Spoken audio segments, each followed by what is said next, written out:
What's up? Hey, Hi, guys. man, we were just talking real quick about just necessities in marriage. And one of the things that Keona and I have been in agreement with for years is that we, huh? Go ahead, Jeff. Yeah, we'd always have at least 2 to 3 people in our lives that we both mutually respect, that can speak truth into our lives concerning individually as husband and wife, and also directly into our marriage. And we do that obviously because that's a safety blanket for us, because you don't know everything, and you can't necessarily agree on everything either. And so these are people that Keona could call at any moment and say, hey, listen, your boy acting a fool, I need you to check him. And I have given those people authority to call me and say, listen, your wife has called me with this, what's up? Antoine, tighten up. And vice versa. I have women of God that I could call and say, man, you know what? I have this issue, but Keona really not feeling it. Can you talk to her? And the world would say, I don't really want nobody in my business like that. And the truth be told, and the truth should be told, you need somebody in your business. Yeah. You need somebody that is at another level in life and marriage that can help you get to another life in marriage. It's simply discipleship. It's just that we're ashamed or we're prideful about our relationship with our spouse, and we don't want to be called out. At the end of the day, that typically is the issue. Or could it be that we think we know? I mean, because Yeah. everybody gets into relationships and it's like, oh, been there, done that. I can do this. But it's really Absolutely. when you're first get into marriage, it's new for you. You've never done it before. You know, maybe you have read 1,000 books, or maybe you have, been to everybody's marriage retreat, but as a single person. But if you just got married, it's new for you. And it's so new it's because little league stuff, right? So, absolutely. And it's new because, listen, it's 2 new people. right. And you think that person gonna be the same person when you get married.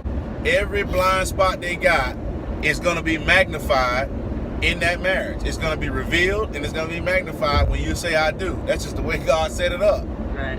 And so we put that in place, and there's some guidelines on how we select those individuals. Obviously, it's not just about how a person looks, Right. but the fruit that come out of their life. Right. We talking about the fruit. Yeah, Right, that's right. right. And like for example, when Jesus saw the fig tree from a distance, that boy from a distance appeared like it had fruit because Like it had leaves. Like it was a good tree. Like it was a good tree. But when he got up close and personal and was able to look into that tree life, he realized that tree didn't produce no fruit. Right. And so often is we can pull our friends in, and we can pull people that they go to church, they say the right stuff, Right, the right. Lord is good, and They've been glory to married God. for a long time. They've been married for a long time. Let me just tell you something. Just because somebody been married for a long time, don't Right. mean they living the word in their marriage. Right. And so longevity does not produce life all the time. and so I would just admonish you to not only identify those individuals, but make sure that these are people that you can see tangible fruit, spiritual fruit that's coming out of their marriage, not just the individual people. And you can look at that fruit and say, you know what?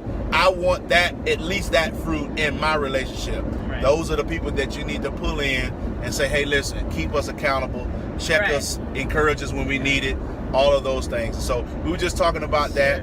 Share life with them. Exactly. Because they can't talk into it if you're not telling them what's going on. Yes, Telling them the sir. conversations you're having, or the ups and downs, or things that made you upset, or vice versa. Just they're not gonna be able to speak into it. And that's what I think a lot of people do. They keep their lives so secretive. You know what I mean? I think it's good to be transparent. Well, keeping our lives secretive is in a lot of ways the world system. Is what Satan has set up to keep us bound, to keep us in chains in our relationships, to keep us critical of one another. I mean, you can go down the list. Yeah. That's an illusion that Satan has put in place to make us think that that's the way of doing business, and it ain't. And so hey, we just want to encourage you guys, man. Have some Pauls in your life what can sow into your life. Pauls. Pauls. Have some Pauls. You know. P-A-U-L-S. P-A-U-L-S. I thought you just said P-A-W-S. That's what I was. Oh, Pauls. No, I said okay. Paul. P-A-U-L-S. Yes. Like Paul was to Timothy. And so, yeah, that was it. We just wanted to share it with you guys. So I think that people might not want to share what's going on in their marriage or in their relationship because they may want to,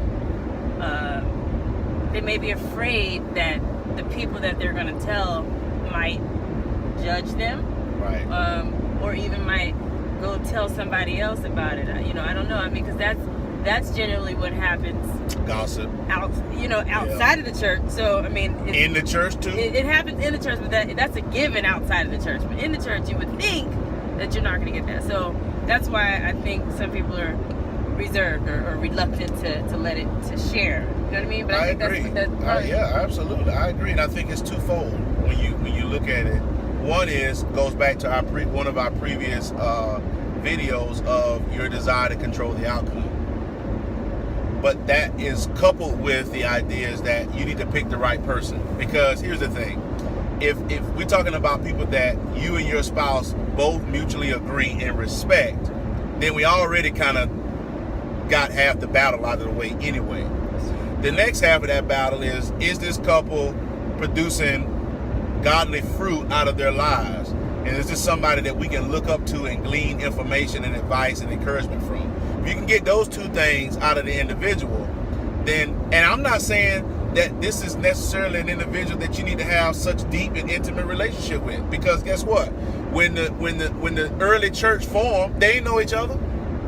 That's true. They didn't know each other, but they depended on one another by the grace of God, by the love of Christ. They depended on one another, sold houses, all that stuff, sold their property so that people who were not from there could have. So don't think that, I gotta wait till I'm intimate with a couple for 3 years before we can really open up to them. No. Holy Spirit will lead you to the couple you need to link up with, and it's going to require you to have trust that, okay, I can be vulnerable with this couple, even though I may not know them that well. I just need to know them well enough that they are respectable. We can respect them. We can pull information from them. We can be encouraged by them, and they produce a godly fruit out of their marriage. Amen. Outside of that, everything else is just you and your emotions that you need to get together. Real talk. Right. Real talk. Right. So just wanted to encourage. That's a good point about the reluctancy or hesitation to bring people into your world. Trust me, somebody need to be in your world. That's true. Because if you could walk with Jesus by yourself without any help, we'd be further along in life than we currently are if that was the recipe that God created for us to be spiritually successful. That's good.